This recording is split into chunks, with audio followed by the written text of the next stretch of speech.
Hema commission എഴുതിയ കത്ത് മുഖ്യമന്ത്രിയെ പോലെ ഒരാൾ ഇത് കോൺഫിഡൻഷ്യൽ രേഖയാണ് എന്ന് കരുതി പച്ചക്കള്ളമാണ് പറഞ്ഞത്.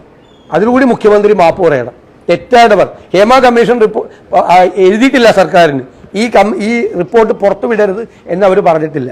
പുറത്തു വിട്ടു കഴിഞ്ഞാൽ ആ സമയത്ത് we have been following the principles laid down by the Supreme Court in various decisions in keeping the matter extra confidential. I would also take the liberty to alert you to follow these principles before parting with the report to anybody in a routine manner.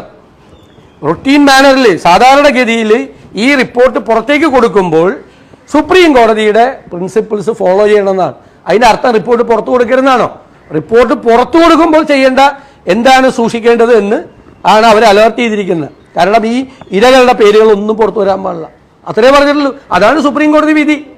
എന്നിട്ട് അതിനെ ദുർവ്യാഖ്യാനം ചെയ്ത് Hema commission പറഞ്ഞത് പുറത്തു കൊടുക്കരുത്. Hema commission പുറത്തു കൊടുക്കുമ്പോൾ ചെയ്യേണ്ട കാര്യങ്ങളാണ് ആ കത്തിൽ പറഞ്ഞിരിക്കുന്നത്. മുഖ്യമന്ത്രിയെ പോലെ ഒരാൾ ഈ സ്ഥാനത്തിരുന്നുകൊണ്ട് ഒരു കമ്മീഷൻ എഴുതിയ ഹേമ കമ്മിറ്റി എഴുതിയ ഒരു ലെറ്റർ ഇങ്ങനെ ദുർവ്യാഖ്യാനം ഇത് പുറത്തു പോലെന്നാണ് മുഖ്യമന്ത്രി വിചാരിച്ചത്. അത് പുറത്തു വന്നു.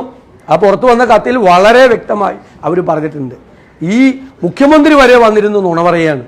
ആരെ രക്ഷിക്കാനാണ്? വേട്ടക്കാരെ രക്ഷിക്കാൻ.